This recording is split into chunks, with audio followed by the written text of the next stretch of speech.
8-year-old black boy defends his mom on a plane, stunts everyone with his legal genius. The tension in the airplane cabin was suffocating. Every passenger sat frozen, ice-locked on the small figure standing defiantly in the aisle. 8-year-old Elijah Johnson stood tall despite his diminutive stature, his chin raised, dark eyes flashing with an intelligence that belied his years. The flight attendant who had been berating his mother moments earlier now stared at him, mouth slightly agape.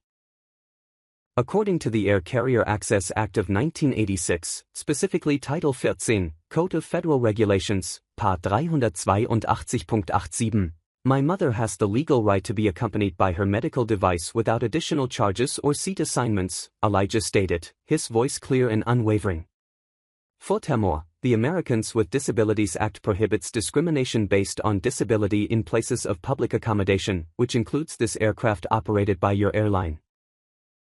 A collective gasp rippled through the cabin. The white-haired businessman in first class lowered his Wall Street Journal. The college students stopped their whispered conversations. Even the crying baby 2 rows back seemed to quiet in stunned silence. The flight attendant's face flushed crimson. "Young man, I don't think you understand." "I understand perfectly," Elijah interrupted, pulling a folded document from his dinosaur-themed backpack. "I've printed the relevant regulations.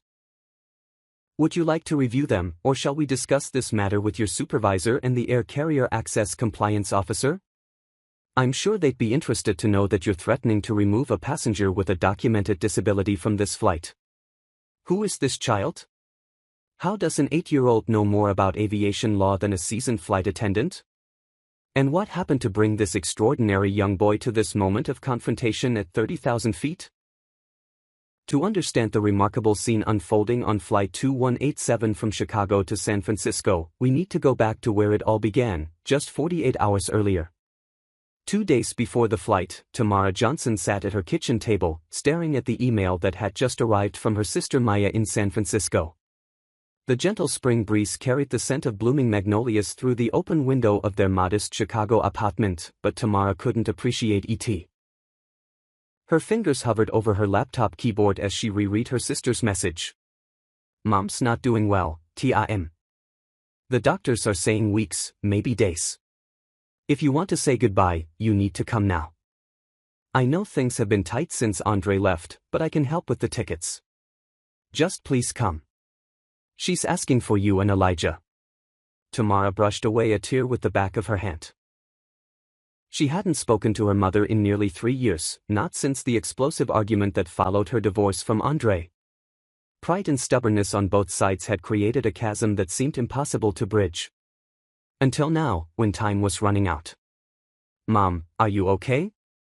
Tamara looked up to see her son Elijah standing in the doorway, his NASA t-shirt slightly too big for his slender frame, a concerned expression aging his young face. At 8 years old, Elijah already carried himself with the gravity of someone much older. His teachers called him an old soul. His father had called him too serious for his own good. Tamara just called him extraordinary. "I'm fine, baby," she said, quickly wiping away another tear. "Just talking with Aunt Maya." Elijah's face brightened. "Is she still helping build those huge computer systems, the quantum ones?" Tamara nodded, marveling at her son's memory. Maya had mentioned her work on quantum computing exactly once during her last visit, 2 years ago. Somehow Elijah not only remembered, but had subsequently read everything he could find on the subject. "Yes, she is," Tamara replied, "but she called about Grandma Josephine. She's not doing very well." Elijah's smile faded. He approached the table slowly, his eyes never leaving his mother's face. "Is she going to die?" The directness of his question didn't surprise Tamara. Elijah had never been one for euphemisms or sugarcoating. He preferred facts, clear and unvarnished. "The doctors think so, yes, soon." Elijah nodded, processing this information with the same methodical approach he applied to everything. "Then we need to go see her." "It's complicated, Ilya. The tickets would be expensive, and I'd need to take time off work, and Grandma is dying," Elijah stated simply. According to the 5 stages of grief identified by Dr. Elizabeth Kubler-Ross, denial is just the first stage. We should go. Tamara couldn't help but smile despite the heaviness in her chest. Of course her 8-year-old would reference Kubler-Ross. When did you become such an expert on grief? Last month, after Mr. Wilson's dog died and he was really sad during our chess club. I read 3 books about it so I could understand how to help him. Tamara's heart swelled with a familiar mixture of pride and wonder. Elijah had always been this way, intensely curious, profoundly empathetic, and determined to understand the world through research. When he became interested in something, he didn't just scratch the surface. He dove deep, absorbing information like a sponge. Aunt Maya says she can help with the tickets, Tamara admitted. Elijah nodded decisively. Then we should accept her help. It's not charity if it's family. It's what the giving tree is all about. The Giving Tree, Tamara raised an eyebrow.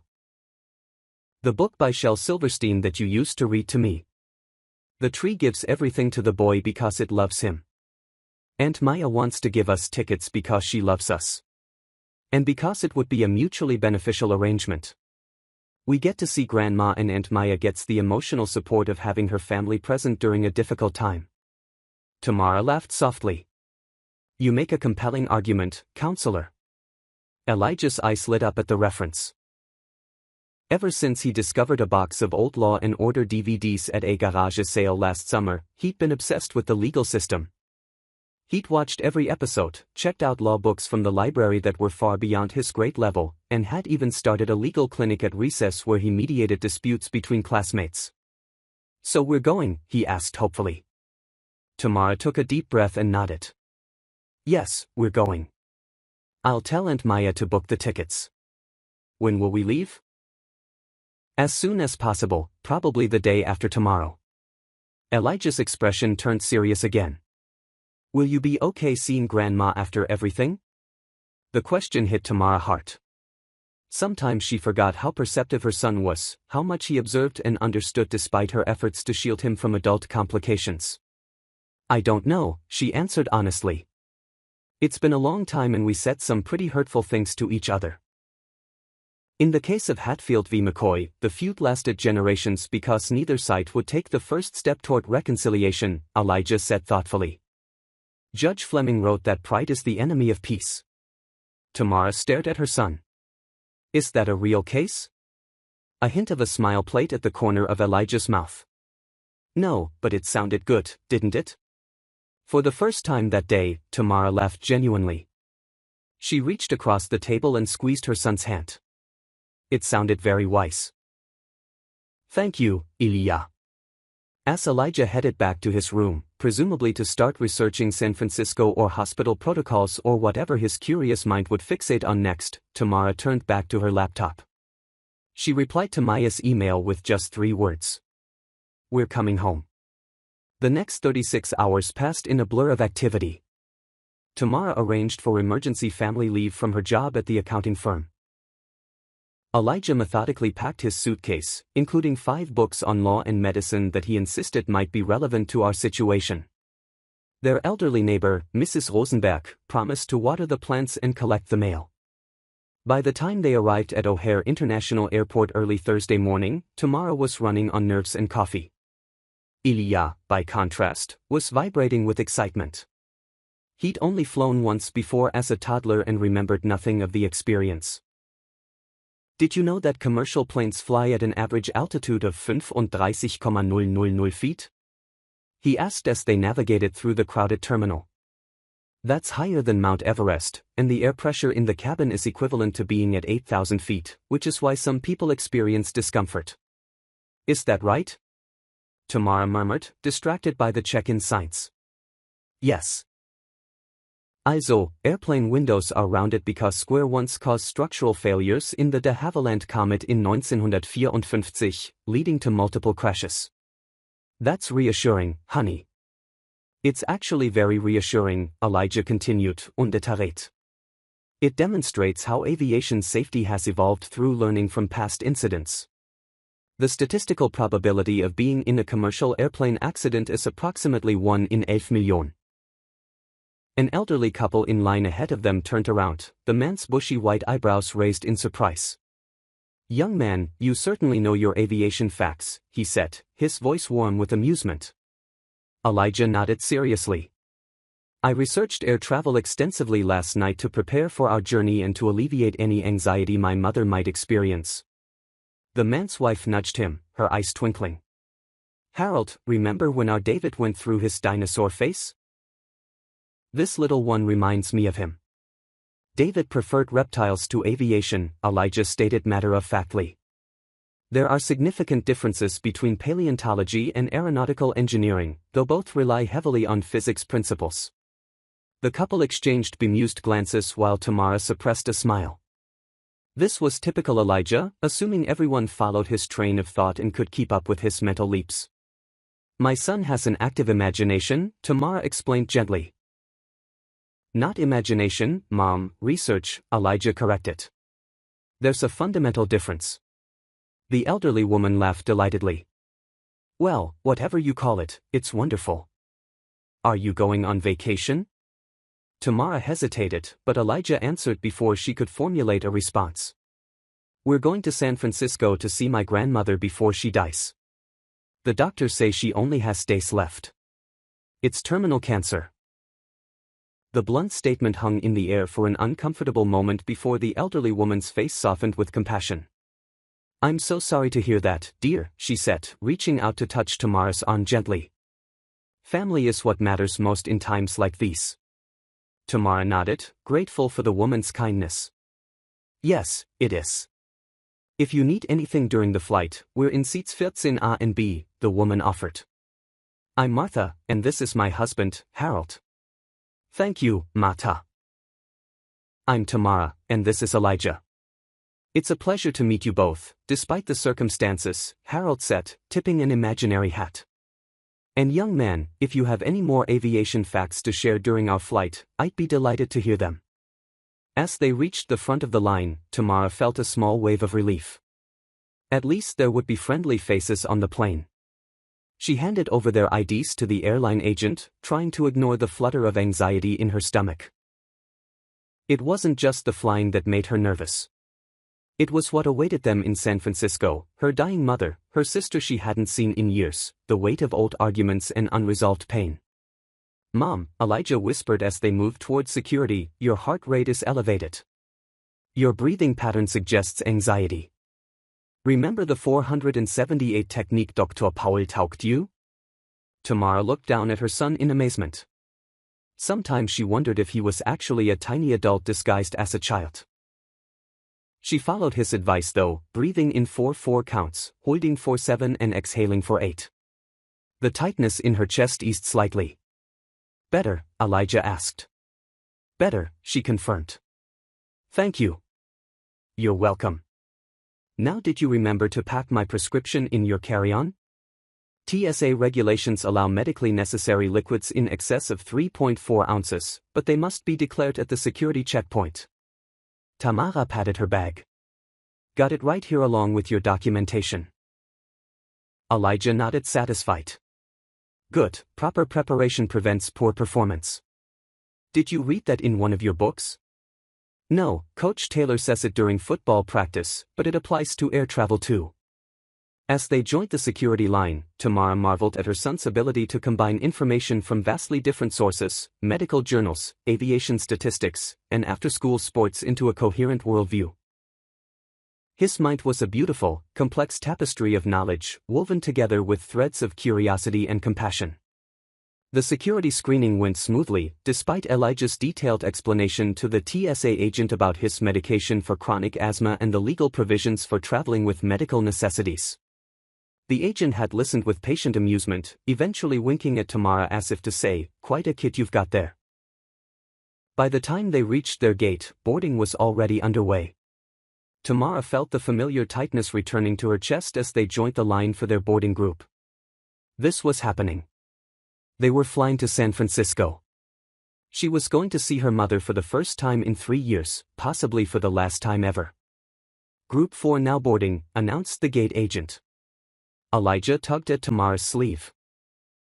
That's us, Mom, rows 18 through 26, window and middle seats on the left side of the aircraft.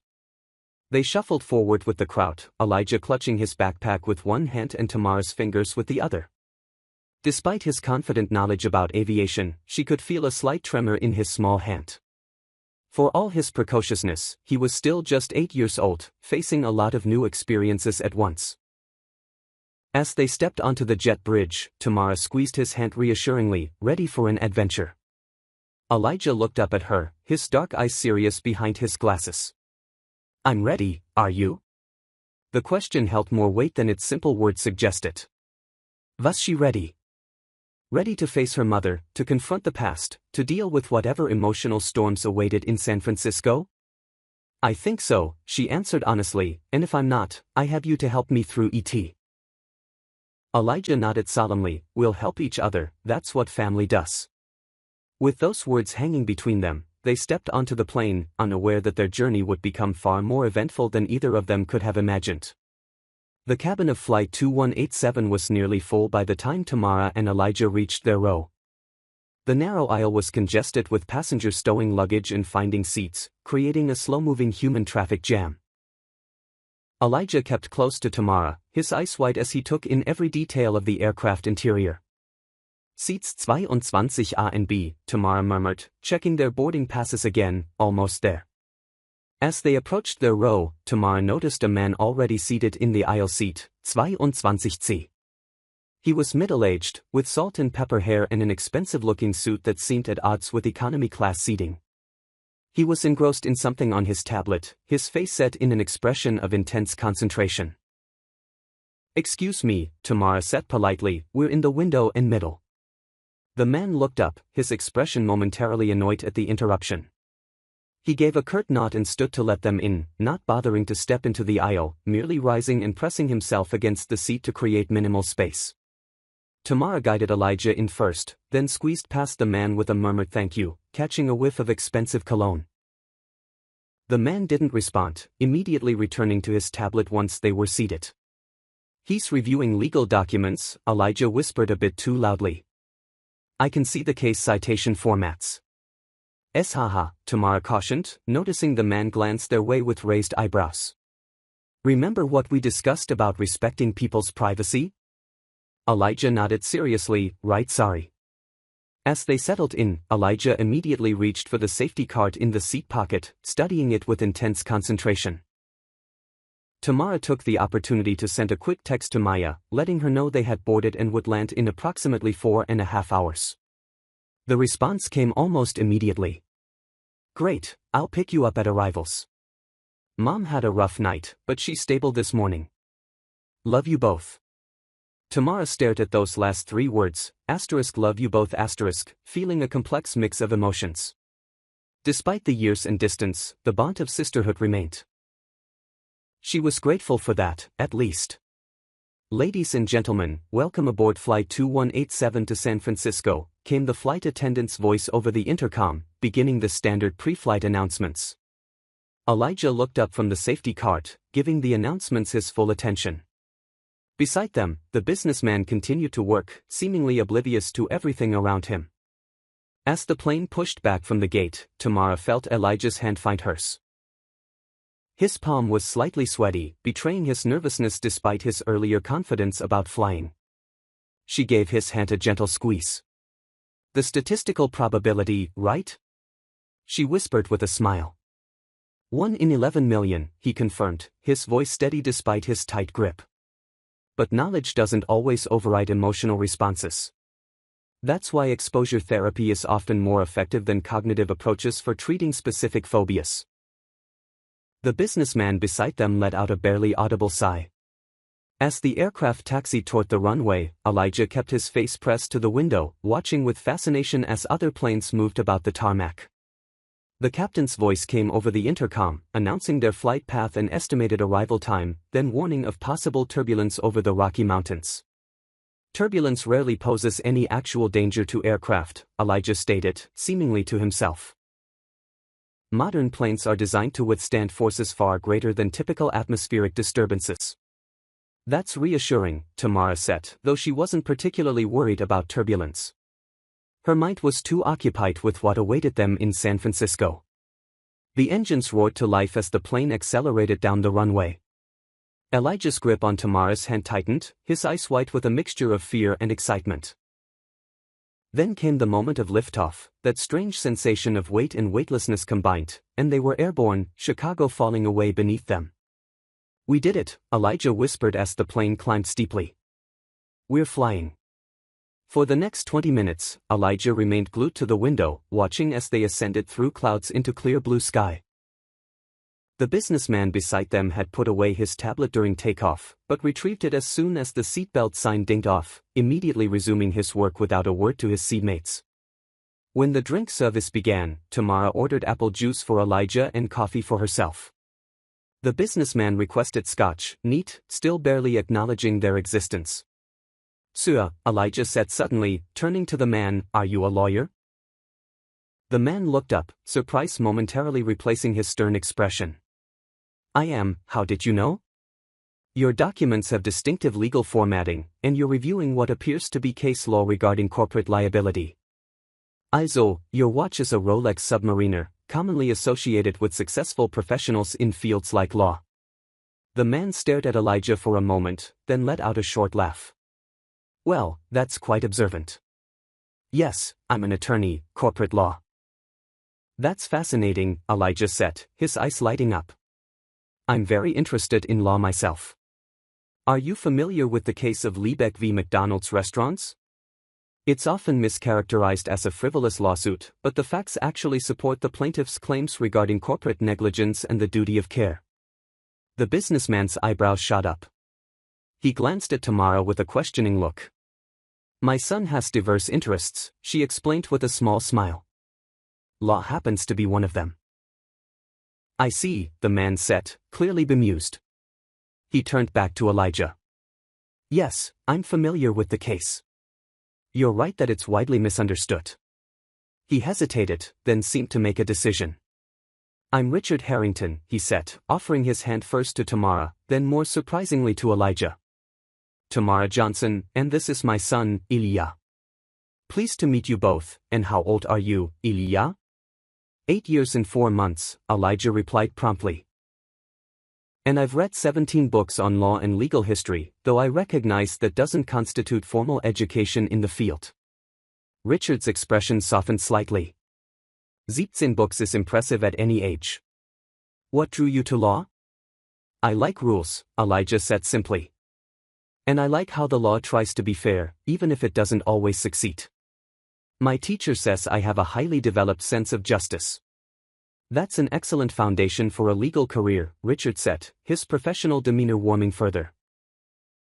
The conversation might have continued, but at that moment a commotion several rows ahead caught everyone's attention.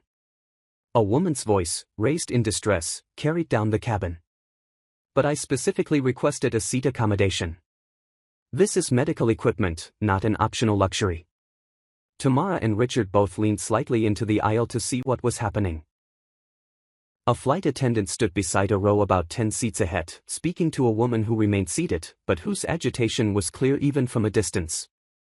"Ma'am, I understand your frustration, but according to our records, no such request was documented for this flight," the flight attendant was saying, her voice professionally calm but with an edge of impatience.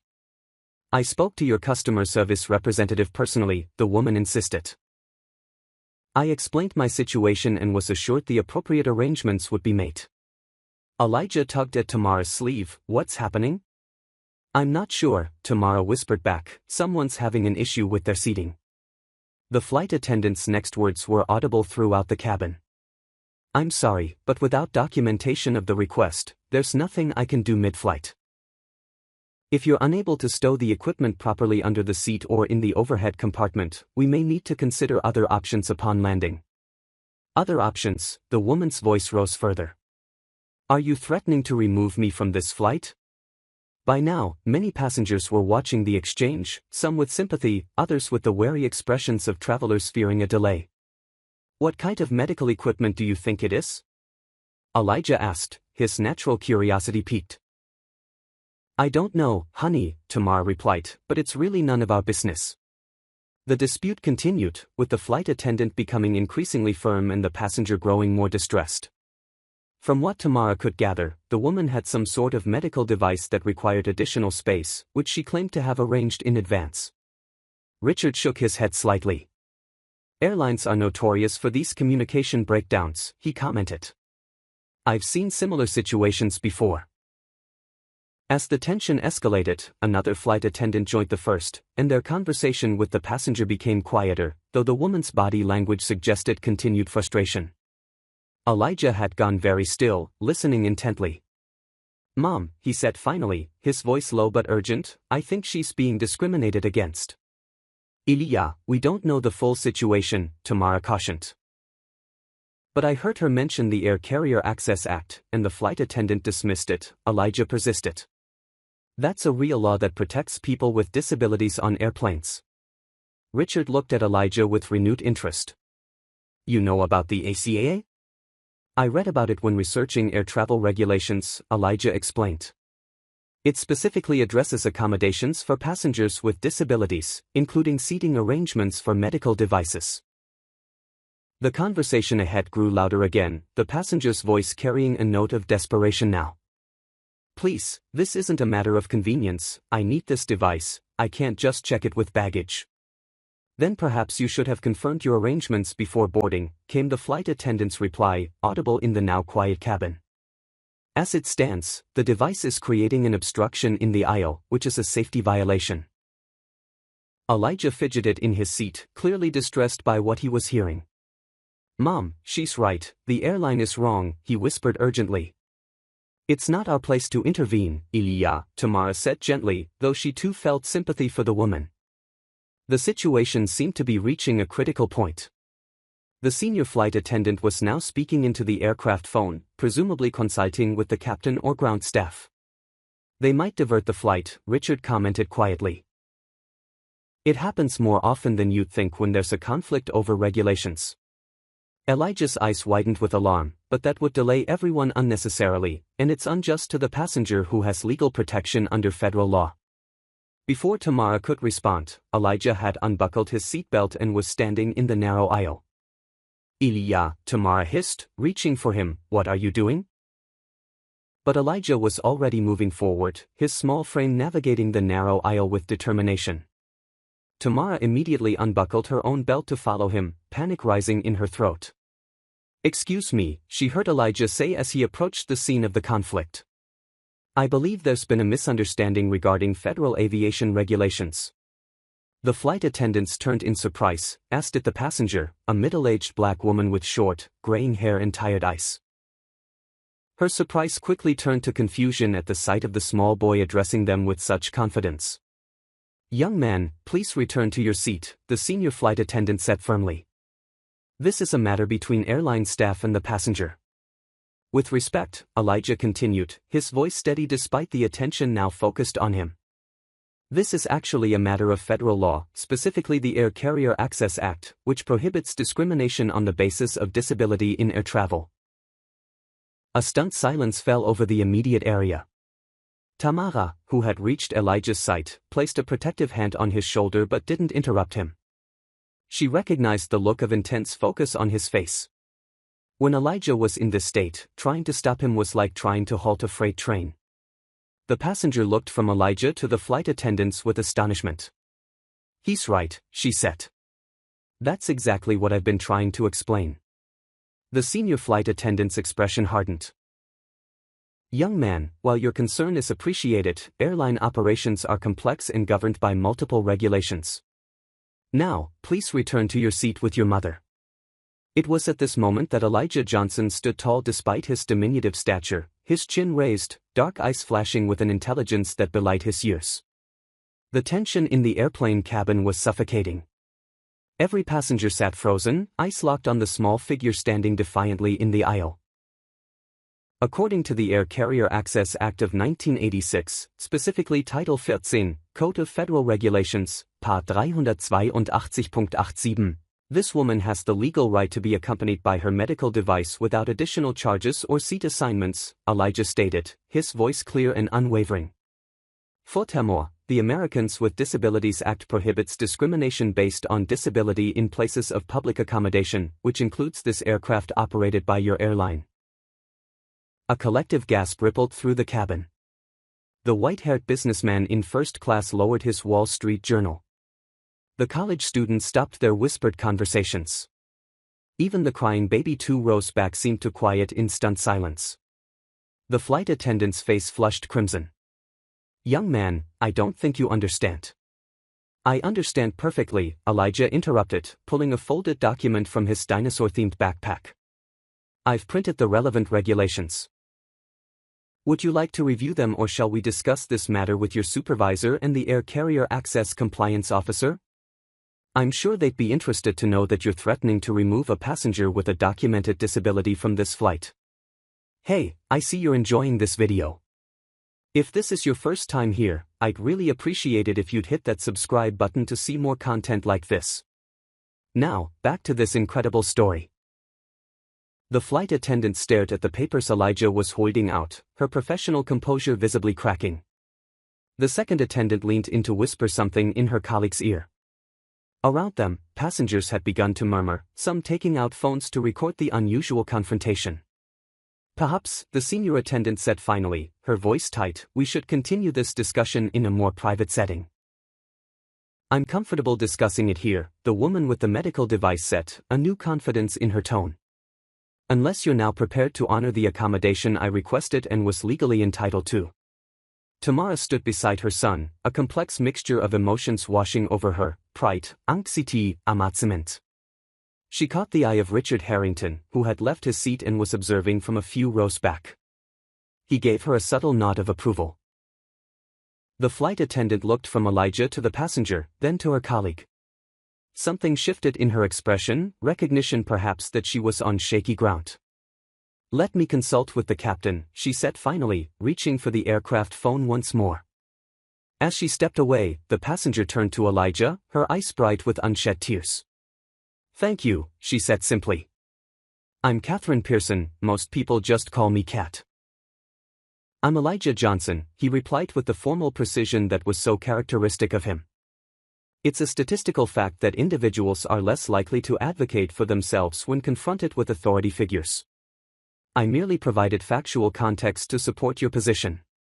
Kat smiled, the weariness in her face momentarily lifting. "Well, your factual context might have just saved me from being removed from this flight.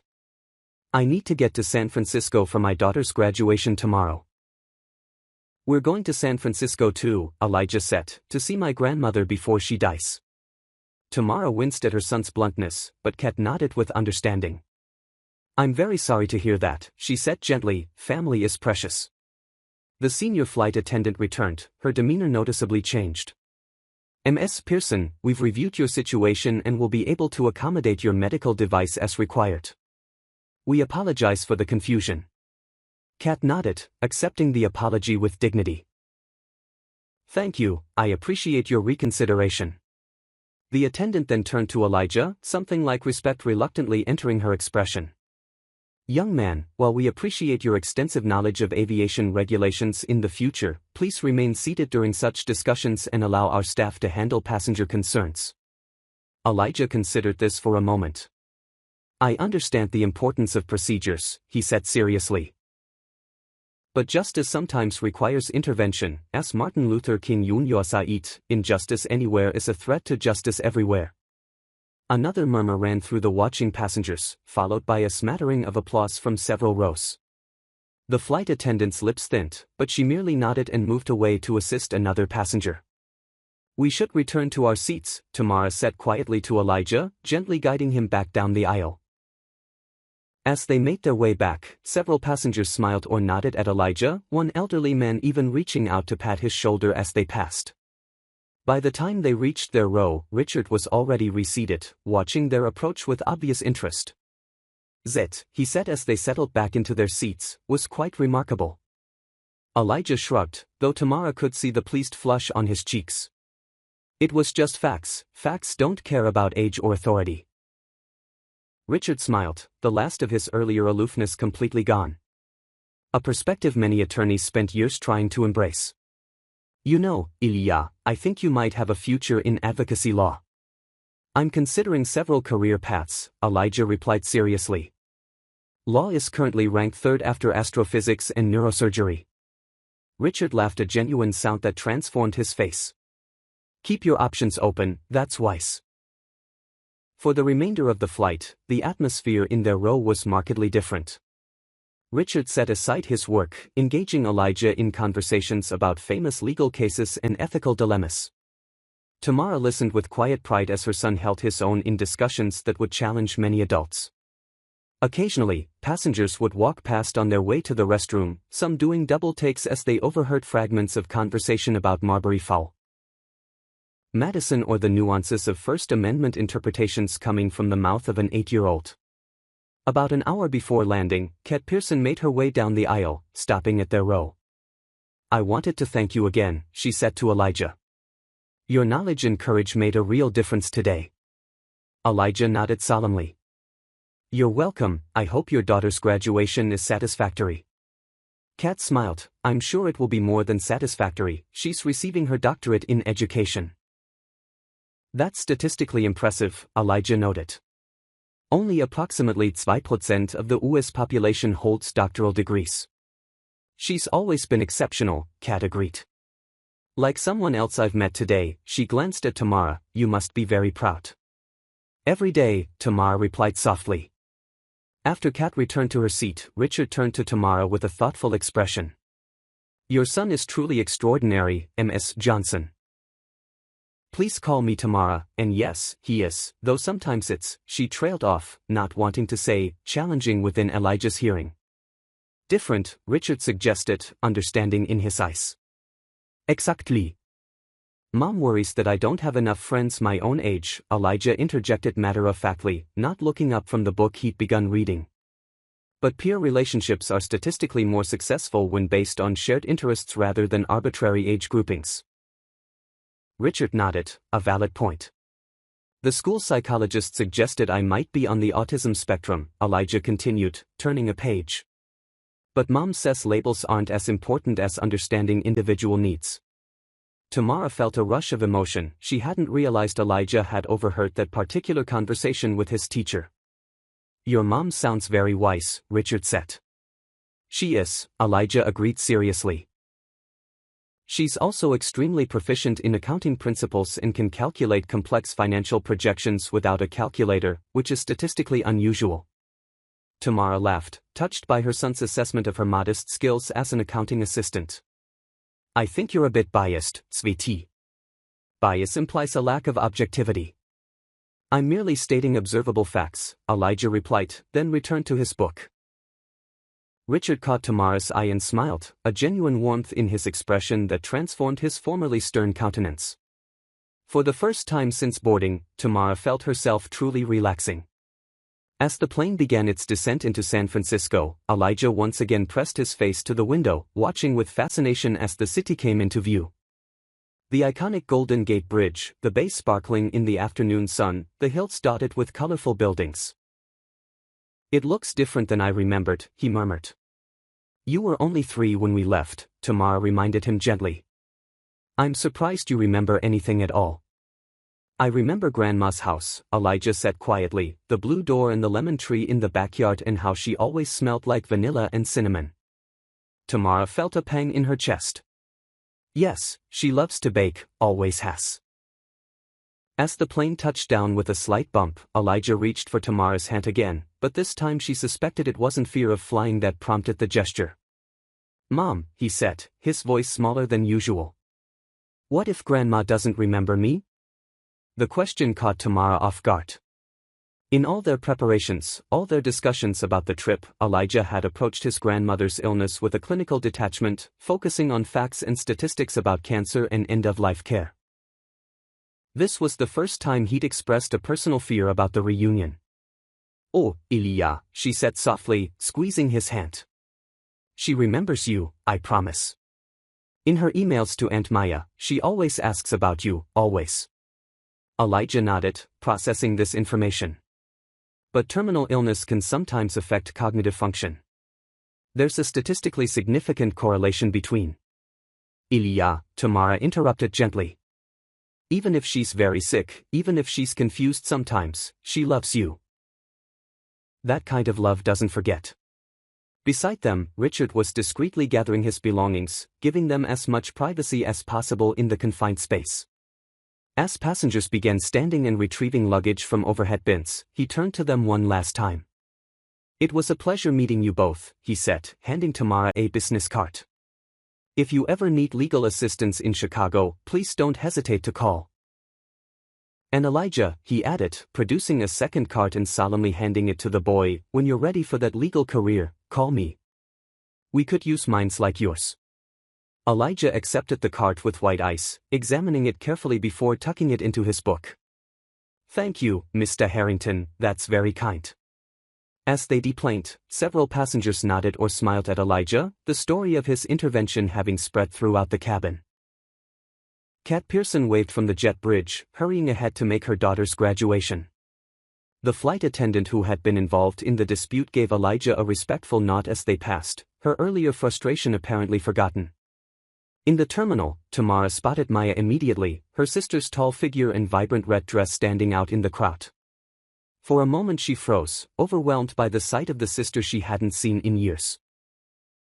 Maya had aged, fine lines now visible around her eyes, her formerly long hair now cut into a stylish bob, but her smile was the same white and warm as she caught sight of them and waved frantically.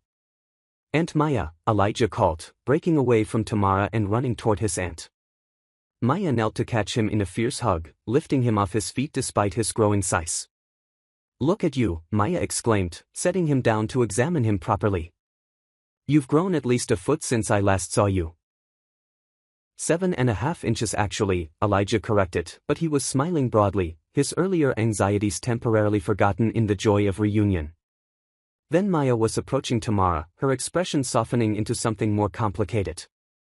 Love mingled with old hurts, joy tinged with the sadness of lost time.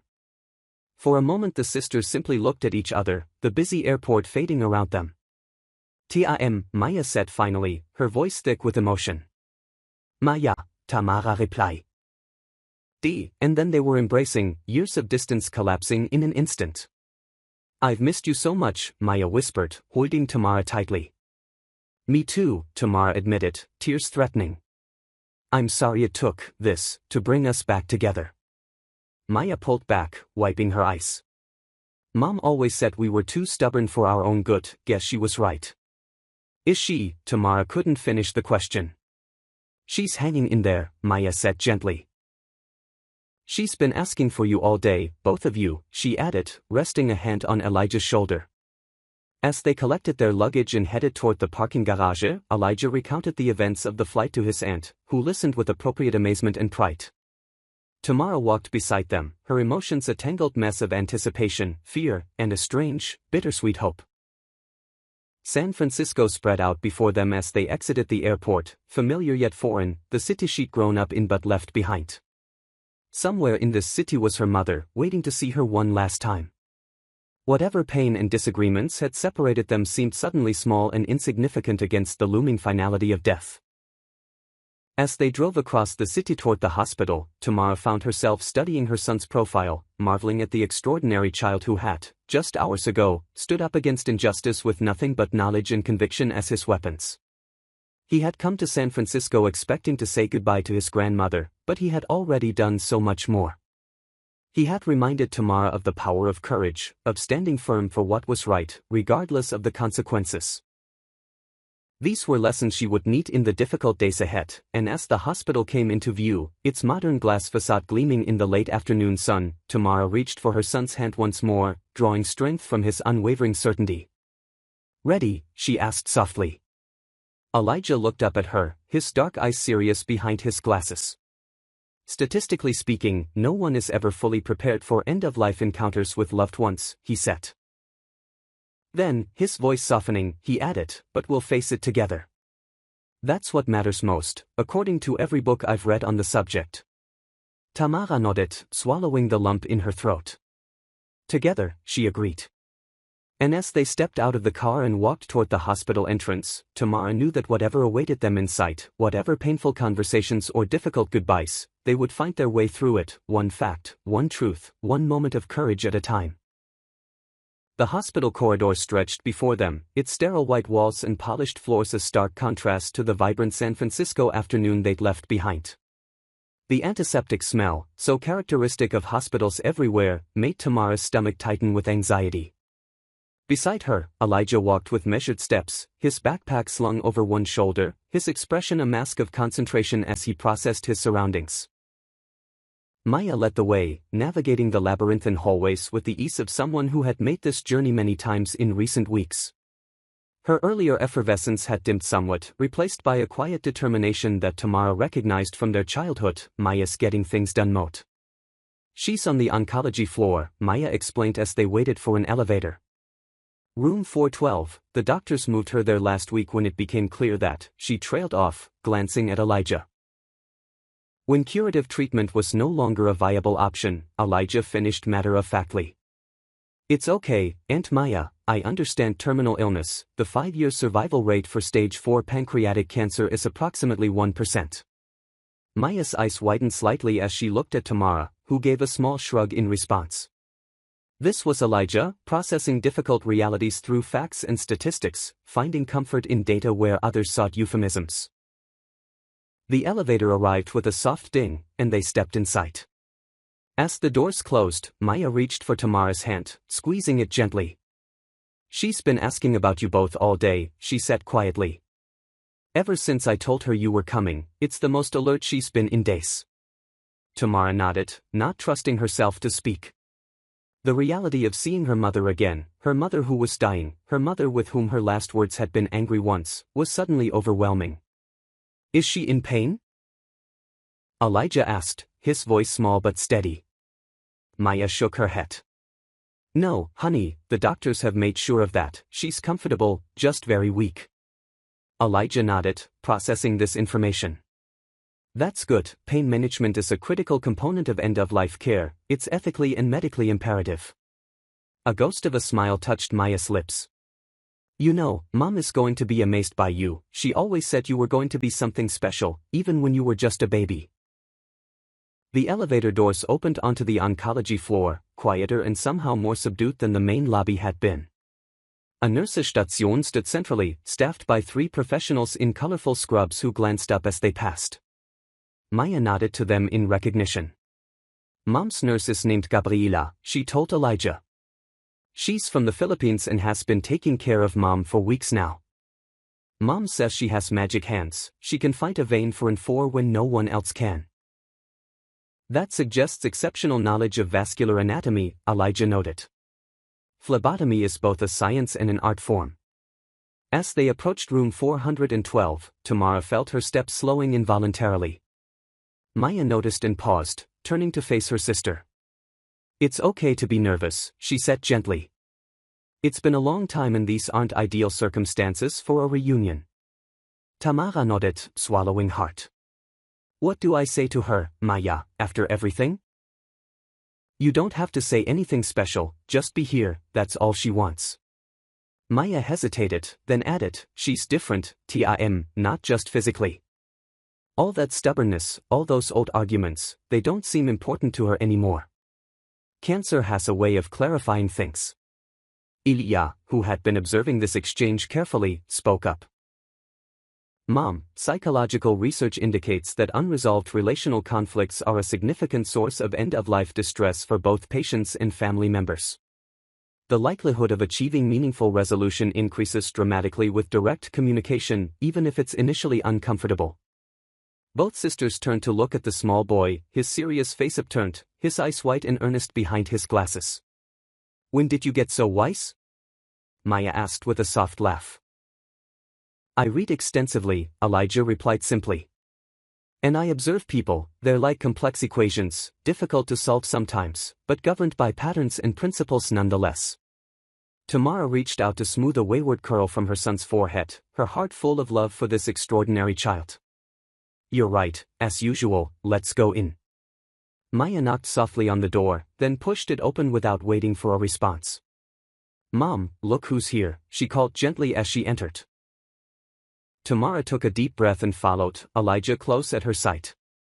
The room was unexpectedly bright, sunshine streaming through large windows that offered a view of the city skyline. Cheerful yellow curtains framed the windows, and the walls were decorated with photographs and children's drawings, attempts to humanize the clinical space. A comfortable-looking armchair sat beside the hospital bed, a colorful Afghan thrown over its back. And there, propped up against pillows in the center of the bed, was Josephine Taylor, a diminished version of the strong, vibrant woman Tamara remembered. Her once robust frame had shrunk, the hospital gown hanging loosely on her shoulders. Her dark skin had taken on a grayish undertone, and the hair that had always been worn in a neat, chin-length bob was now a sparse white cap against her scalp. But her eyes, those sharp, perceptive eyes that had always seemed to see right through Tamara's excuses and evasions, were the same, lighting up as they fell upon her daughter and grandson. "Tamara," Josephine breathed, her voice thin but clear, "you came." Something broke inside Tamara at those simple words. 3 years of anger and hurt and stubborn pride crumbled away as she moved swiftly to the bedside, taking her mother's frail hand in both of hers. "Of course I came," she whispered, "I'm so sorry it took me so long." Josephine shook her head slightly. "No apologies, not today, just look at you, still so beautiful, my girl."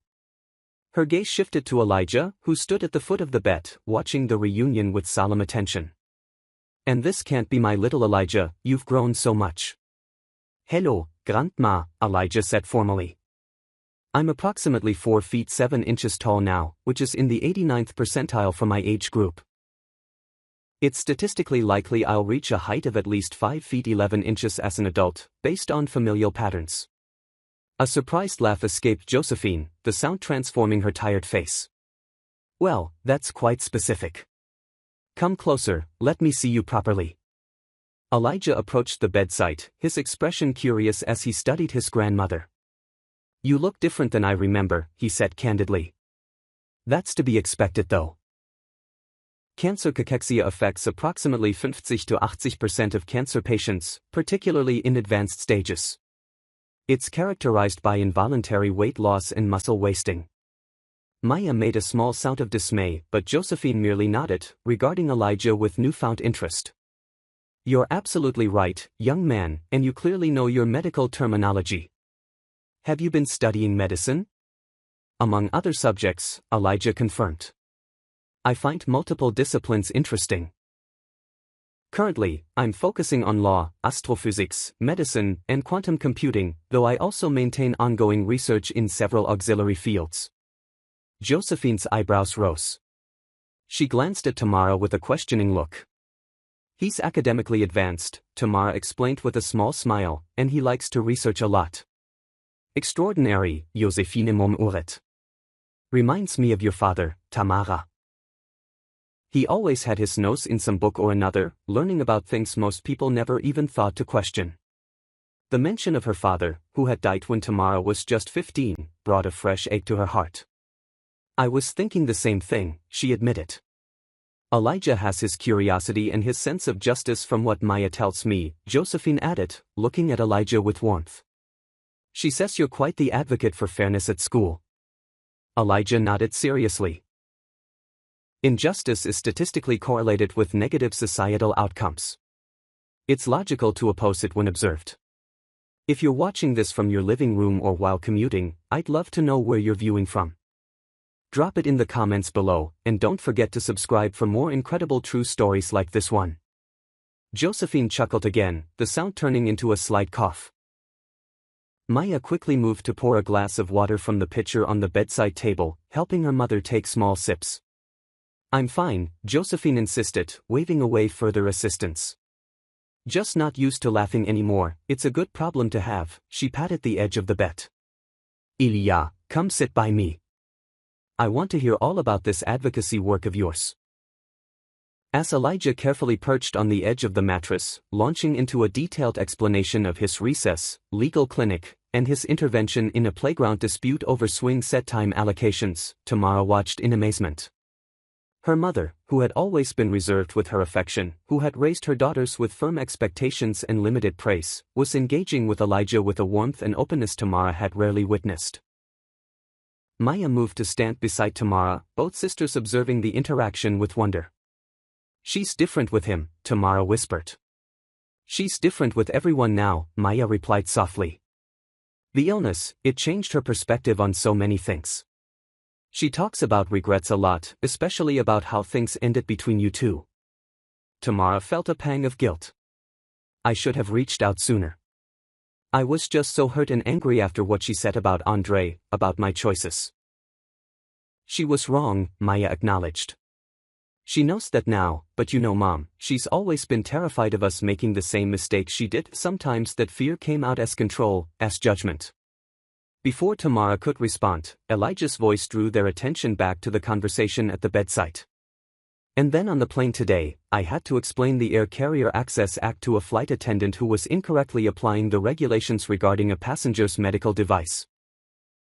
He was saying, his hands gesturing animatedly. Josephine's eyes widened. You did what now? It was quite remarkable, Tamara interjected, moving closer to the bed. A woman on our flight was having an issue with accommodations for her medical device, and Elijah stepped in with a complete knowledge of the relevant regulations. He even had printed copies of the laws in his backpack. I believe in being prepared, Elijah stated matter-of-factly. The statistical likelihood of encountering discrimination or misapplication of regulations in public spaces is surprisingly high. Josephine stared at her grandson for a long moment, then looked up at Tamara with something like wonder in her expression. This child, she said, her voice filled with emotion, is absolutely extraordinary. I'm in the 99.9 percentile for cognitive processing, Elijah offered helpfully. But I still struggle with understanding social cues and maintaining age-appropriate peer relationships. Every statistical advantage comes with corresponding challenges. The frank self-assessment, delivered with such matter-of-fact acceptance, seemed to touch Josephine deeply. She reached out a trembling hand to brush Elijah's cheek. You are perfect exactly as you are, she said firmly. Don't ever let anyone make you think differently. Elijah considered this statement seriously. Perfection is statistically improbable, grandma. Everyone has areas for potential improvement, but I appreciate the sentiment behind your statement. Josephine laughed again, this time managing to suppress the cough that tried to follow. Oh, you are definitely your mother's son. She never accepted empty platitudes either, even as a little girl. A nurse appeared in the doorway, a petite woman with a warm smile and an efficient manner. I see we have visitors. You must be Tamara and Elijah. I'm Gabriella. The phlebotomist with exceptional vascular knowledge, Elijah said, nodding in recognition. Gabriella blinked in surprise, then laughed. Well, that's a new description of my skills, but I'll take ET. I just need to check Mrs. Taylor's vitals and adjust her medication. It'll only take a minute. As the nurse moved around the bed with practiced ease, checking monitors and making notes on her tablet, Josephine kept her eyes on Tamara. You look tired, daughter, she said softly. Maya tells me you're doing well at the accounting firm, still working too many hours, I imagine. The job is good, Tamara confirmed, demanding sometimes but stable. It's allowed me to provide for Elijah on my own. A shadow of old pain crossed Josephine's face. I was wrong about Andre, about your marriage. I should have supported you instead of criticizing, maybe if I had. Mom, don't, Tamara interrupted gently. What happened between Andre and me wasn't your fault, we just wanted different things in the end. He couldn't appreciate the statistical anomaly that is my mother, Elijah interjected, his expression serious. His loss represents a significant error in judgment. All three women turned to look at him in surprise, then Josephine burst into delighted laughter, joined moments later by Maya and Tamara.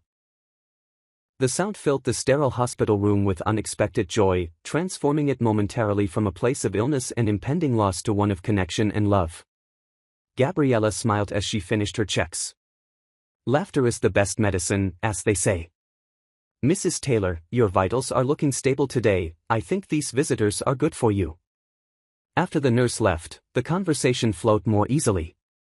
Josephine asked about Chicago, about Elijah's school, about Tamara's friends and activities. The heavy weight of their past disagreements seemed to have lifted, replaced by a mutual unspoken agreement to focus on the present moment, on the precious time they had left together. As afternoon turned to evening, Maya left briefly to fetch dinner for everyone from the hospital cafeteria. While she was gone, Elijah became engrossed in a medical textbook he'd discovered on a shelf in the room, giving Tamara and her mother a rare moment alone. "He really is remarkable," Josephine said, watching Elijah as he sat in the armchair, completely absorbed in his reading. "You've done an amazing job with him, Tamara." "Thank you," Tamara replied, the simple words carrying the weight of years of longing for her mother's approval. "Sometimes I feel like I'm just trying to keep up with him. His mind works in ways I can barely comprehend." "But you understand his heart," Josephine observed. "I can see it in how he looks at you, how he references you in his conversations. You're his anchor in a world that probably often confuses him." Tamara hadn't thought of it that way before, but her mother's words resonated with truth. For all Elijah's intellectual prowess, he was still a child navigating a complex world, and she was his constant, his safe harbor. "I wish you could have more time with him," Tamara said softly, the reality of her mother's condition reasserting itself in her consciousness. "He could learn so much from you." Josefina reached for Tamara's hand, her grip surprisingly strong despite her frailty. "He's learning the most important things already: courage, compassion, the value of standing up for what's right, just like he did on that plane today." She paused, her eyes growing distant. "You know, he reminds me of your grandfather, my father. He had that same unwavering sense of justice, that same fearlessness in the face of authority." "I barely remember him," Tamara admitted. "I was so young when he passed." "He was a civil rights attorney in the 60s, Josephine continued. "Took on cases no one else would touch, stood up against systemic injustice when it was dangerous to do so. He used to say that the law, properly understood and applied, was the great equalizer." She glanced at Elijah, still engrossed in his book. "I think that same spirit lives in your son." The observation sent a shiver of recognition through Tamara. She had never made the connection before, but it felt right. This thread of justice and courage running through the generations, manifesting now in her extraordinary child. Maya returned with food, and they ate together in Josephine's room, the conversation turning lighter as they shared memories and stories. Elijah listened intently to tales of his mother's childhood, occasionally interjecting with statistical observations or clarifying questions that made everyone smile. As the evening progressed, it became clear that Josephine was tiring. Her responses grew shorter, her eyes fighting to stay open despite her evident desire to continue engaging with her family. "We should let you rest," Tamara said finally, noticing her mother's fatigue. "We can come back first thing tomorrow." "Promise?" Josephine asked, a sudden vulnerability in her voice. "We promise," Tamara assured her, leaning down to kiss her mother's forehead. "Right, Ilya." Elijah nodded solemnly. "Yes, and I'll bring my book on quantum computing to share with you. Aunt Maya said you were interested in the subject." "I look forward to it, Josefine." Said with a tired smile, "Though I make no promises about understanding it as well as you." Donnerstag. As they prepared to leave, Josephine called Tamara back to the bedside, her voice lowered so only her daughter could hear. "Thank you for coming," she whispered, "for bringing him, for giving me this gift before." She didn't finish the sentence, but she didn't need to.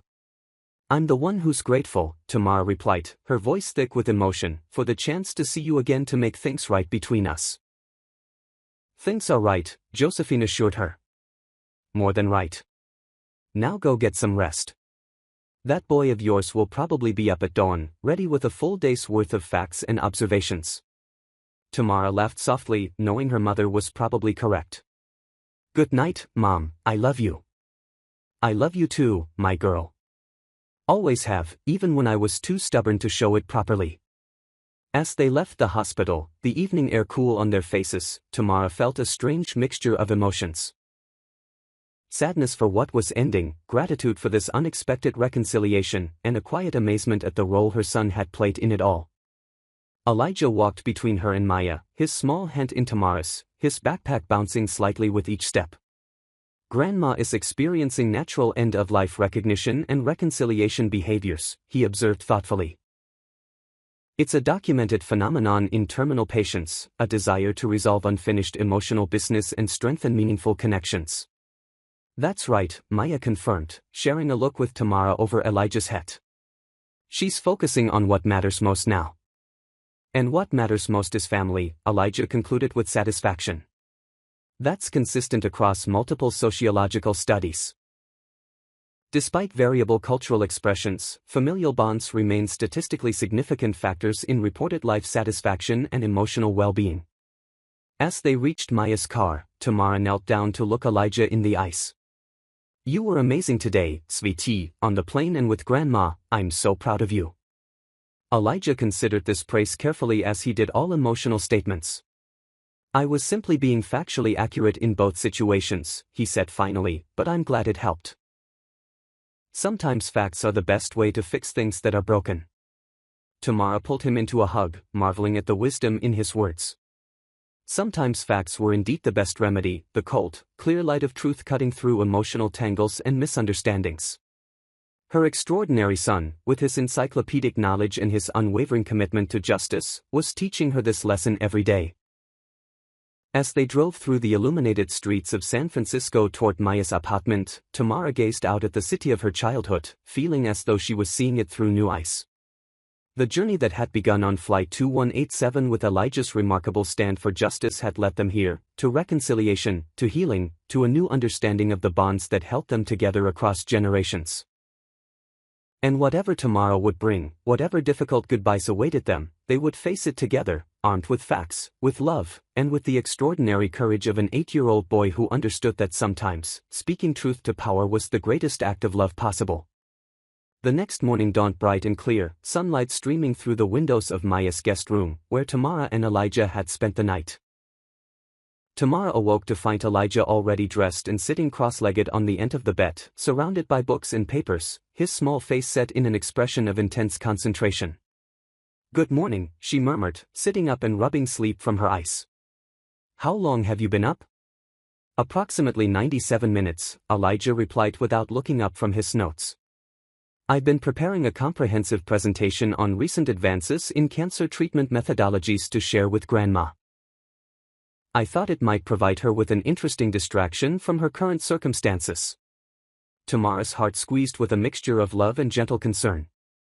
"That's thoughtful, sweetie, but remember what we discussed about Grandma's condition. She's chosen comfort care now, not treatment." "I understand the palliative versus curative distinction," Elijah assured her. "This is purely informational, not prescriptive. Knowledge has intrinsic value independent of its immediate practical application." The sound of Maya moving about in the kitchen drifted through the apartment, the clatter of dishes, the rich aroma of coffee brewing. Tamara swung her legs over the side of the bed, her mind already turning to the day ahead. They would spend as much time as possible with her mother, creating memories, bridging the years of separation with hours of connection. "Let's get some breakfast and then head to the hospital," she suggested, running a hand through her tangled hair. "Grandma will be waiting for us." In the kitchen, Maya was a whirlwind of activity, setting out plates of blueberry pancakes, a bowl of fresh fruit, and mugs of steaming coffee and hot chocolate. She was dressed in a crisp blue blouse and dark slacks, her hair neatly styled. "Morning," she called cheerfully as they entered, though Tamara could see the shadows of fatigue beneath her sister's makeup. "I thought we could use a good breakfast before heading over. Mom had a decent night, according to the nurse I spoke with earlier."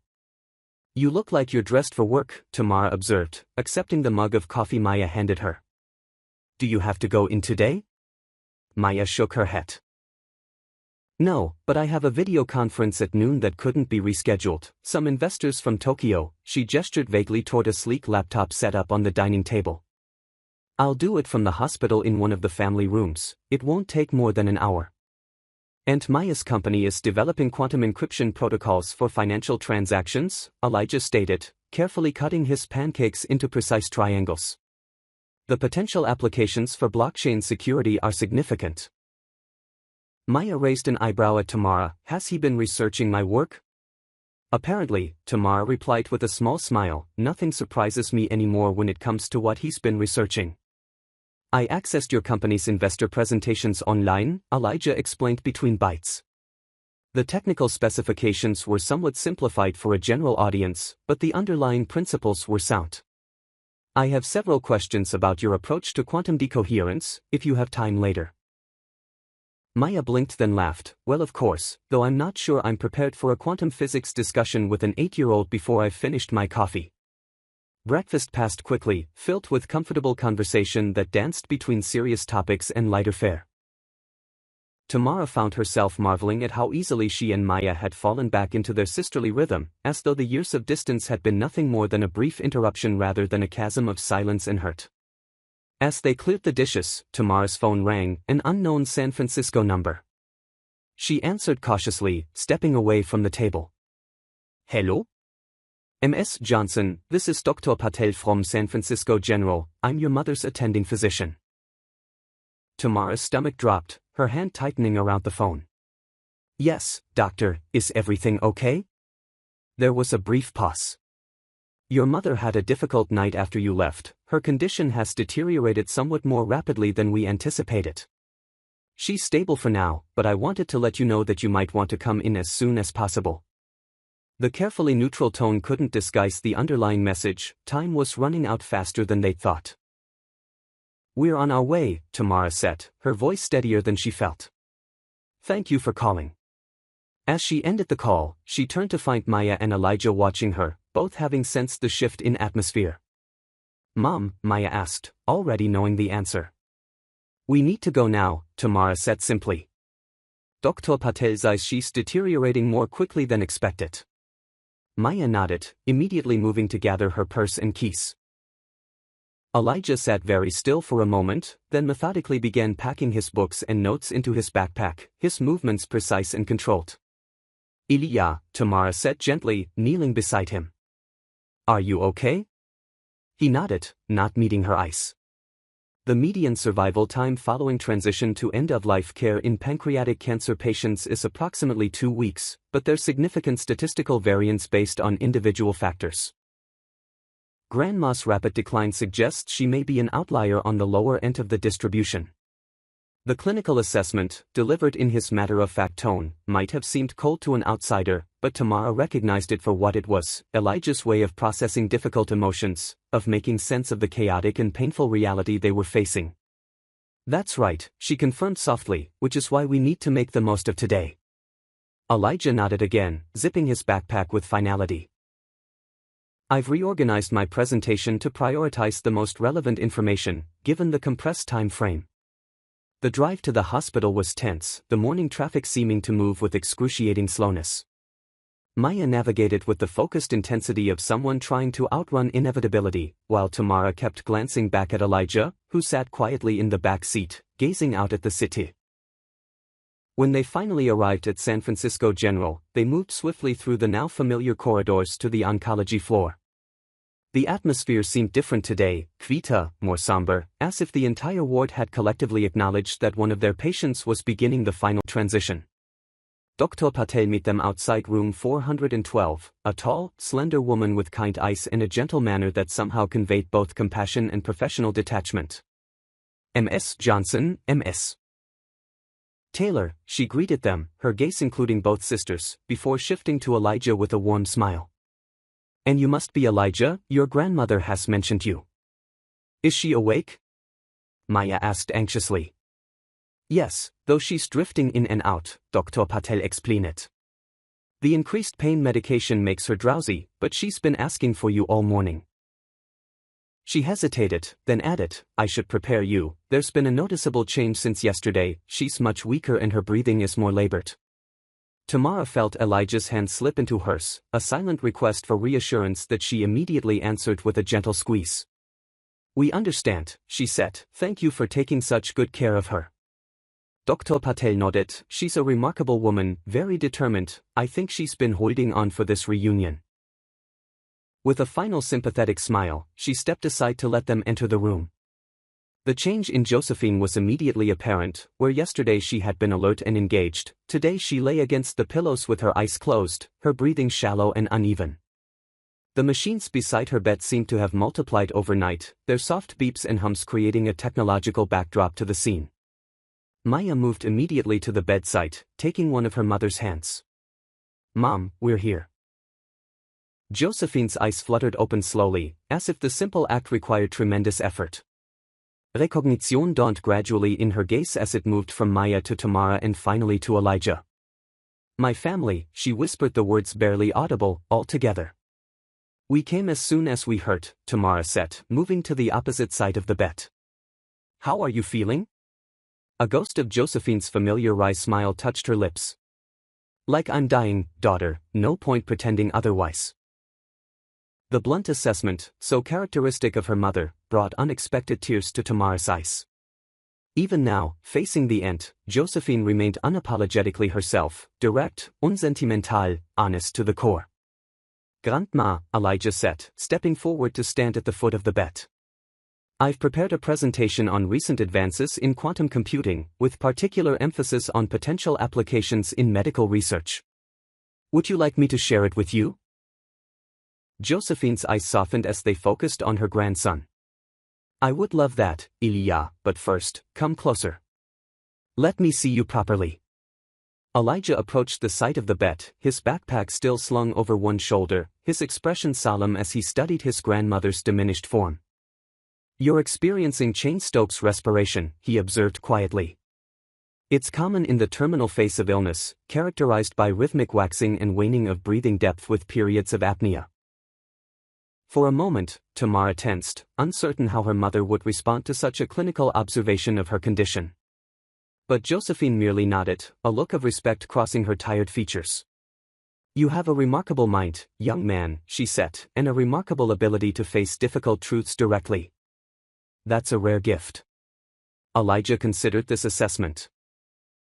Statistical data suggests that approximately 76% of people engage in some form of denial or avoidance when confronted with mortality, either their own or that of loved ones. It's a common psychological defense mechanism, but not necessarily an optimal approach for processing reality. A weak chuckle escaped Josephine. No, it's not, she agreed, and reality is what we're dealing with today, isn't it? For the next hour, they sat with Josephine, the conversation flowing gently around her increasing periods of drowsiness. Elijah did indeed share his presentation, though in a modified form, sketching the basic principles of quantum computing while seated in the chair beside her bed, his voice soft but clear as he explained complex concepts with remarkable simplicity. Josephine listened with evident interest, asking occasional questions that revealed her own sharp intelligence. During one of her more alert periods, she beckoned Tamara closer. There's a box in my closet at home, she whispered, blue with silver stars. It has some things I've saved for Elijah, legal books that belong to my father. I think he'd appreciate them. I'll make sure he gets them, Tamara promised, her throat tight with emotion. And there's a letter for you, Josephine continued, things I should have said years ago but was too proud to admit. Her hand tightened around Tamara's.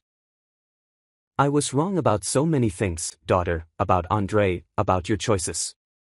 I was afraid for you and that fear came out as judgment. Mom, you don't need to.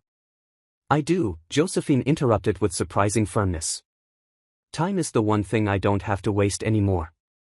I need you to know that I have always been proud of you, Tamara, always.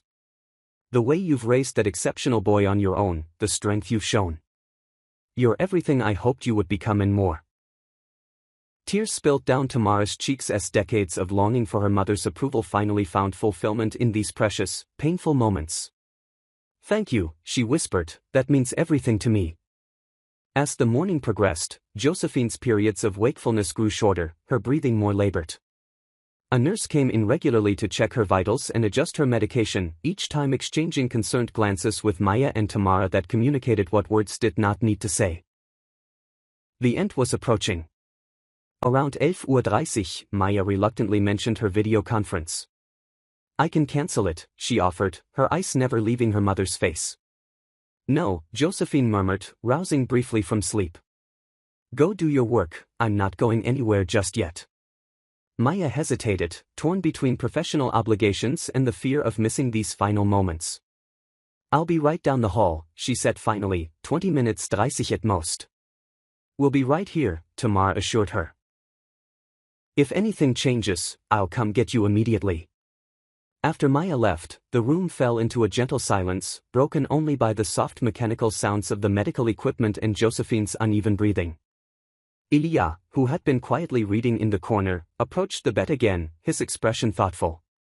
"Grandma," he said softly, "may I ask you a question about dying?" Tamara started to intervene, worried the topic might be too direct, but Josephine opened her eyes and nodded slightly.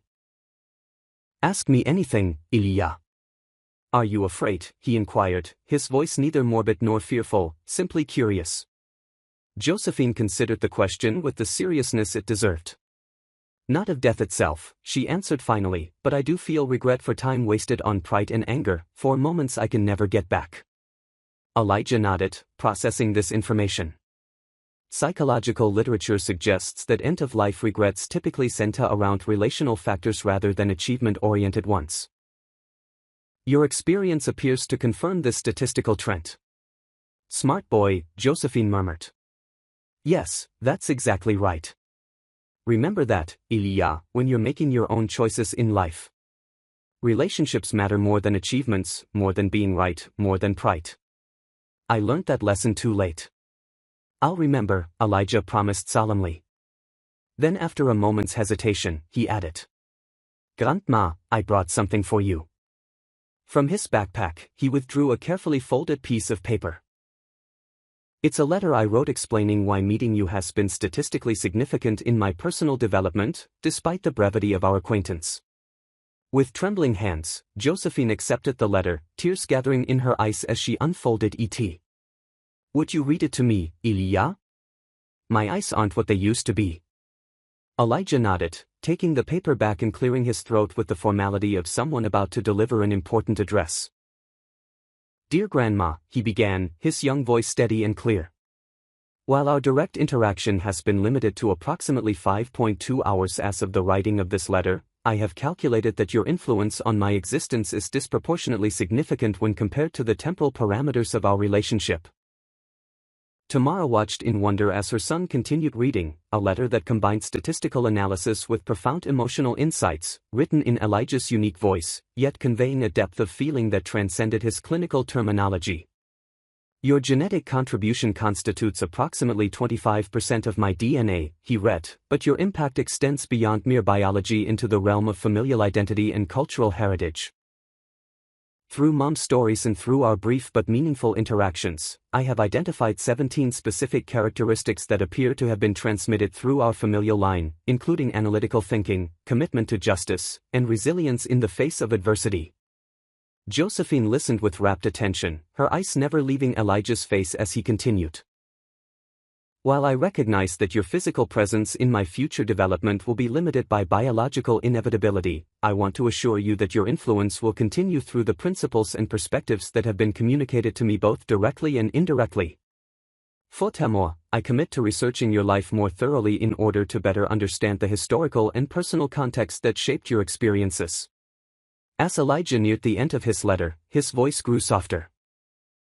"In conclusion, I wish to express gratitude for your role in the statistical improbability that is my existence. The specific combination of genetic material, familial values, and historical circumstances that resulted in my current state of being would have been impossible without your participation in the causal chain. That fact alone merits acknowledgement and appreciation." He looked up from the paper, meeting his grandmother's tearful gaze directly. "Zinsa Eli. Elijah Ander Johnson, your grandson and beneficiary of your legacy."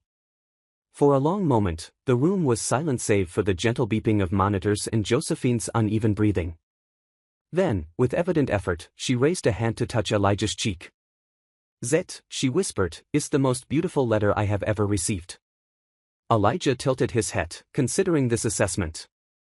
"It's factually accurate," he said simply, "but I'm pleased you found it aesthetically and emotionally satisfying as well." A soft laugh escaped Josephine, followed by a more pronounced coughing spell that sent Tamara reaching for the call button. But Josephine waved her away, regaining her composure with visible effort. "I'm all right," she insisted, just not used to laughing anymore. She focused again on Elijah. "Thank you for your letter, grandson. It means more to me than you can know." Elijah nodded, carefully folding the letter and placing it on the bedside table. "I'll leave it here for you," he said. Statistical analysis suggests that tangible mementos provide psychological comfort in times of transition. As if on cue, Maya returned from her video conference, slipping quietly back into the room. "How is she?"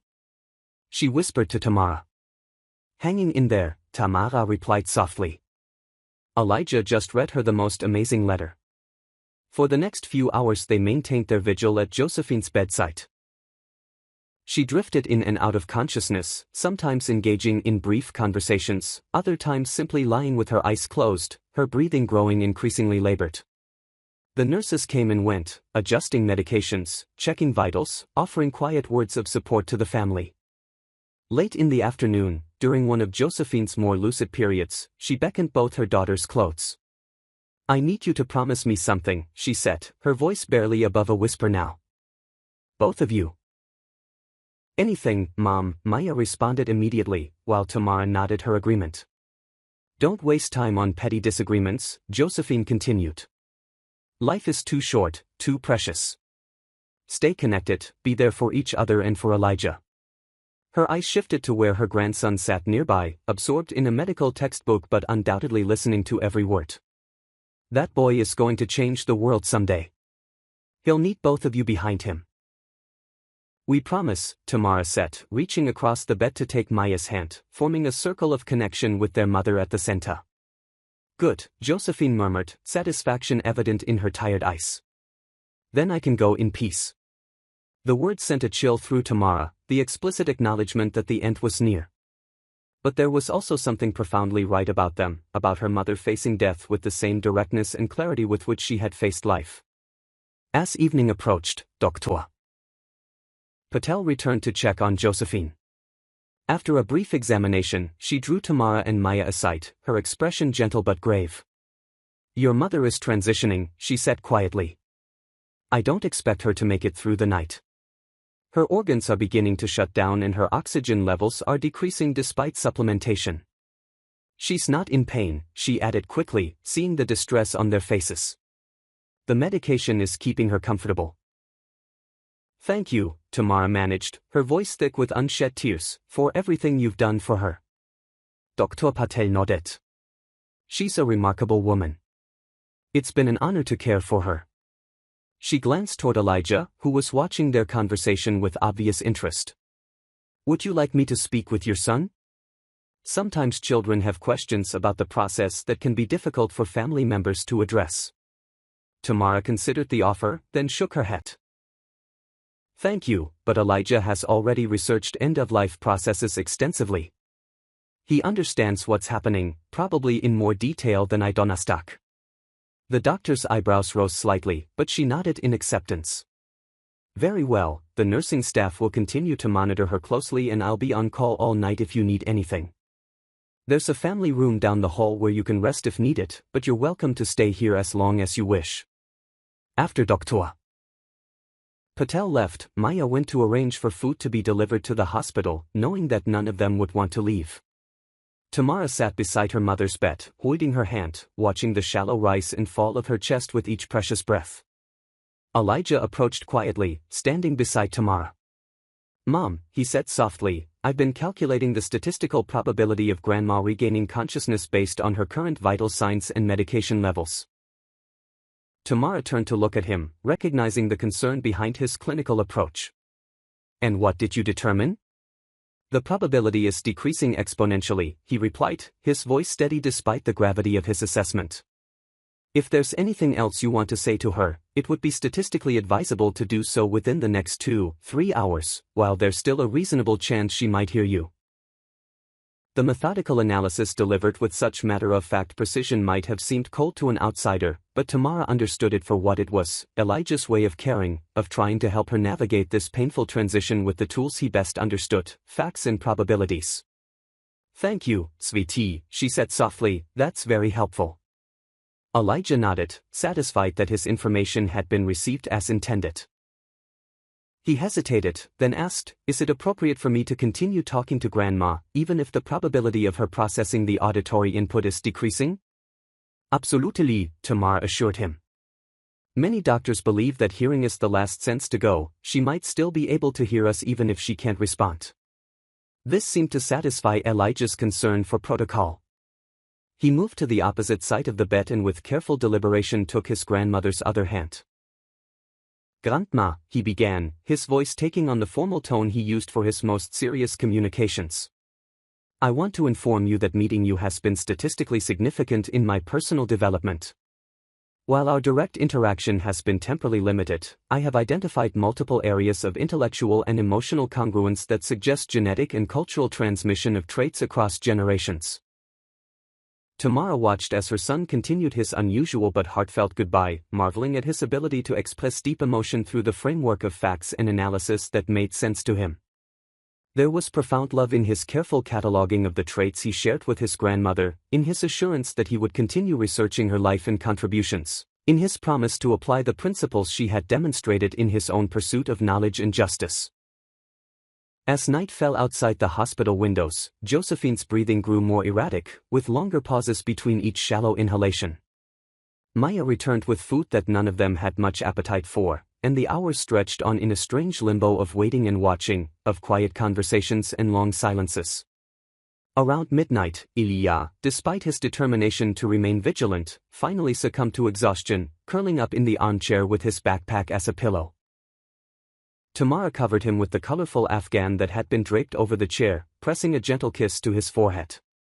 "He's extraordinary," Maya whispered, watching the sleeping child. "I've never met anyone like him." "Neither have I," Tamara agreed. "Sometimes I wonder how I got so lucky." "Not luck," came a barely audible voice from the bed. "Strength." Both sisters turned in surprise to find Josephine's eyes open, her gaze clear despite her obvious weakness. "Mom," Maya breathed, moving quickly to the bedside. "We thought you were sleeping." "Just conserving energy," Josephine murmured. "For this, one last time with my girls." Tamara joined Maya at the bedside, both daughters leaning close to hear their mother's fading voice. "I'm so proud of you both," Josephine whispered. "So proud of the women you've become," Maya with her brilliant mind, changing the world with technology one can barely comprehend, and Tamara with her incredible strength, raising that remarkable boy on her own. She paused, each word clearly requiring tremendous effort. "I made mistakes, too strict sometimes, too afraid for you, but I always loved you, always believed in you." "We know, Mom," Maya assured her, tears streaming freely down her face now. "We've always known." "And we love you too," Tamara added, her own vision blurred with tears. "So much." A faint smile touched Josephine's lips. "Take care of each other, and take care of that boy. The world needs minds like his, hearts like his." "We will," Tamara promised. "We'll stay connected just like you asked." Josephine's eyes drifted toward the sleeping form of Elijah, a look of profound love crossing her face. "My legacy," she whispered. "Not just genes and history, but justice, courage, truth." Her breathing grew more labored, each word seeming to cost her greatly. Tell him his grandma is so proud to have met such an extraordinary young man." "We'll tell him," Maya assured her, squeezing her hand gently. For several minutes, Josephine seemed to drift away, her eyes closing, her breathing shallow and irregular. Then, suddenly, her eyes opened once more, with a clarity and focus that was startling in its intensity. "Remember," she said, her voice surprisingly strong for one brief moment, "love is the only thing that matters in the end, not being right, not pride, just love." With those words, she closed her eyes again. And though she continued breathing for several hours more, she didn't speak again or open her eyes. Tamara and Maya maintained their vigil, sometimes talking softly about childhood memories, sometimes sitting in companionable silence, always holding their mother's hands as her breathing grew fainter and the pauses between breaths lengthened. In the quiet hours before dawn, with the first hint of morning light beginning to filter through the hospital windows, Josephine Taylor took her final breath, a soft exhalation that seemed to contain a lifetime of struggles and triumphs, of mistakes and wisdom, of fierce love and profound regret. The sisters sat in silence for several minutes, still holding their mother's hands, which were growing cooler with each passing moment. It was Maya who finally spoke, her voice thick with tears but steady. "She's gone," she said simply. Tamara nodded, unable to speak past the knot in her throat. Her eyes drifted to Elijah, still asleep in the armchair, unaware that his grandmother had slipped away while he dreamed. How do we tell him? Maya whispered, following her sister's gaze. With honesty, Tamara replied, finding her voice at last. That's all he ever wants from us, the truth, even when it's difficult, especially when it's difficult. As if sensing he was being discussed, Elijah stirred, his eyes opening slowly. He blinked, orienting himself to his surroundings, then sat up, his gaze immediately going to the hospital bed where his grandmother lay. She's gone, he said quietly, not a question but a statement of observed fact. Tamara nodded, watching her son carefully. Yes, Sveti, Grandma passed away a few minutes ago, peacefully in her sleep. Elijah processed this information with his characteristic thoughtfulness, his eyes never leaving his grandmother's still form. The cessation of vital functions is the clinical definition of death, he said finally, but it fails to capture the experiential reality of loss. With careful movements, he slid from the chair and approached the bed, standing beside Tamara. She wanted to say goodbye to us, he observed. That's why she held on until we arrived in San Francisco. The statistical improbability of her surviving until our visit suggests significant psychological factors influencing her physiological state. I think you're right, Tamara agreed, putting an arm around his shoulders. She was waiting for us, for you especially. Elijah considered this, then reached out to touch his grandmother's hand, his small fingers tracing the prominent veins and age spots with gentle curiosity. Her body temperature is decreasing at approximately 1.5 degrees Fahrenheit per hour, he noted. Soon, cellular breakdown will accelerate, initiating the process of physical decomposition. The clinical observation might have seemed disturbing coming from a child, but Tamara recognized it for what it was, Elijah's way of processing the reality of death, of making sense of the profound transition that had occurred in this quiet hospital room. Yes, she acknowledged simply, that's what happens. But her genetic material continues in us, Elijah continued, his voice taking on a more reflective quality. And her ideas, her values, her knowledge, those continue too, transmitted through social and cultural mechanisms rather than biological ones. He looked up at Tamara, his dark eyes serious behind his glasses. That's a form of immortality, isn't it? Statistically speaking, her influence will continue to propagate through future generations, creating a kind of legacy that transcends physical existence. Tamara felt tears welling in her eyes again, but they were different now, touched with wonder at her son's profound understanding, at his ability to find meaning and continuity even in the face of death. Yes, Ilya, she whispered, pulling him close. That's exactly right, and you are an important part of that legacy. Maya joined them, forming a small circle beside the hospital bed, the three of them connected by bonds of blood and love and shared experience. Outside, the sun was rising over San Francisco, painting the sky in hues of pink and gold, heralding a new day that Josephine Taylor would not see, but that would be shaped in countless small ways by the life she had lived and the love she had given. And in that quiet moment of grief and connection, Tamara found herself thinking of the extraordinary journey that had brought them here, a journey that had begun on Flight 2187 with her remarkable son standing up for justice. And that had led, through unexpected twists and turns, to this moment of loss and continuity, of endings and new beginnings. Elijah had come to San Francisco to meet his grandmother before she died, but he had done so much more than that. With his unwavering commitment to truth and fairness, with his extraordinary mind and his compassionate heart, he had helped heal old wounds, bridge long-standing divisions, and create space for reconciliation and love in the precious final hours of Josephine's life. As a new day dawned, Tamara held her son close, grateful beyond words for the extraordinary child who had taught her, and everyone whose life he touched, that sometimes the most powerful act of love was simply standing up for what was right, armed with nothing more than knowledge, courage, and an unwavering commitment to truth. 3 days later, Tamara and Elijah stood at the departure gate at San Francisco International Airport, preparing to board their flight back to Chicago. Maya stood with them, the sisters holding hands in the final moments before separation. I'll be in Chicago next month for that conference, Maya reminded Tamara. We'll have dinner, catch up properly. And you'll stay with us, Tamara insisted. No more hotels when you come to town, your family. Maya smiled, the grief of the past days softened by the renewed connection between them. Deal, she knelt down to Elijah's level, looking him in the eyes. And you, Mr., I expect regular email updates on your latest research interests. Your old aunt might even be able to provide some useful resources, especially if you're still interested in quantum computing. Elijah nodded seriously. I'll create a bi-weekly communication schedule with appropriate subject matter categorization, and I've prepared a list of 17 specific questions regarding quantum decoherence that I'd appreciate your insights on. Maya laughed, pulling him into a hug. I wouldn't expect anything less organized from you. As the boarding announcement came over the loudspeaker, Tamara embraced her sister one last time. Thank you, she whispered, for bringing us back together, for giving us this time with Mom. She was waiting for you, Maya replied softly. For both of you, these last days meant everything to her. With final goodbyes and promises to call upon landing, Tamara and Elijah joined the boarding line, Elijah clutching his now bulging backpack. In addition to his books and notes, it contained several treasured items from his grandmother's collection, legal volumes that had belonged to his great-grandfather, a vintage fountain pen that Josephine had used throughout her teaching career, and photographs spanning generations of the family's history.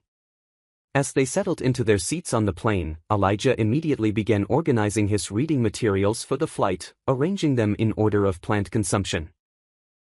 Tamara watched him with a small smile, her heart full of love for this extraordinary child who processed the world so differently from most, but who understood its most important truths with remarkable clarity. Ilya, she said softly, I've been thinking about what happened on our flight here with Ms. Pearson and her medical device. Elijah looked up, his expression curious. Are you referring to my intervention regarding the Air Carrier Access Act regulations? Yes, I've always taught you to respect authority figures and follow rules, but you recognize something I didn't in that moment, that sometimes, standing up against authority is the right thing to do when the rules aren't being applied fairly. Elijah considered this thoughtfully. Authority derives its legitimacy from the consistent and equitable application of established principles, he said finally. When those principles are violated, the authority itself becomes compromised. In such instances, intervention is not disrespectful, but rather a reinforcement of the foundational values that the authority is meant to uphold. Tamara blinked, momentarily taken aback by the sophisticated analysis. That's a very profound observation, Ilya. Thank you, I've been contemplating the philosophical underpinnings of civil disobedience since our encounter on the previous flight. Martin Luther King Jr. S. letter from Birmingham jail provides a compelling framework for understanding the moral imperative to oppose unjust applications of authority. As the plane began to taxi toward the runway, Tamara marveled yet again at the complex, brilliant mind of her son. A mind that could synthesize legal regulations, philosophical principles, and ethical imperatives into a coherent worldview at an age when most children were still learning basic arithmetic. Grandma was right about you, she said softly. You're going to change the world someday. Elijah looked up from his book, his expression serious. Statistical probabilities regarding any individual's impact on large-scale social systems are difficult to calculate with precision, he replied. But I do intend to apply my cognitive abilities to socially beneficial outcomes. As the plane accelerated down the runway, Elijah reached for Tamara's hand, just as he had on their outbound flight. But this time, there was a different quality to his grip, not the nervous tension of a child facing an unfamiliar experience, but the steady pressure of shared understanding, of mutual support in the face of loss and change. Mom, he said quietly as the plane lifted off, San Francisco falling away beneath them, I've been analyzing our experience with Grandma from multiple perspectives, psychological, sociological, even evolutionary, and I've reached a preliminary conclusion that I'd like to share with you. What's that, sweetie? Tamara asked, touched by his thoughtful tone. The statistical data strongly suggests that the quality of human connections has a more significant impact on subjective well-being than almost any other variable, he stated, his eyes serious behind his glasses. In other words, relationships matter more than achievements or material acquisitions. Grandma was empirically correct in her final advice to us. Tamara felt tears prick her eyes at this simple yet profound observation. Her son's unique way of processing and affirming the wisdom his grandmother had shared in her final hours. Yes, she was, Tamara agreed softly. Relationships are what matter most in the end. Elijah nodded, satisfied with this confirmation of his analysis. I've adjusted my priority matrix accordingly, he informed her solemnly. While I will continue to pursue knowledge acquisition at an accelerated rate, I will also allocate increased resources to relationship development and maintenance, beginning with you and Aunt Maya. The statement, delivered with such earnest formality, filled Tamara's heart with a bittersweet joy. This was Elijah's way of saying he loved her, of recognizing the importance of family bonds in the wake of loss. I think that's an excellent adjustment to your matrix, she said, squeezing his hand gently. As the plane climbed above the clouds, Tamara gazed out the window at the vast expanse of sky stretching before them. The journey to San Francisco had begun with an act of courage from her extraordinary son, a young boy standing up for justice with nothing but knowledge and conviction as his weapons. It had led to reconciliation, to healing, to precious final moments with her mother that she would treasure for the rest of her life. And now, as they journeyed home, Tamara knew that something fundamental had shifted in both of them.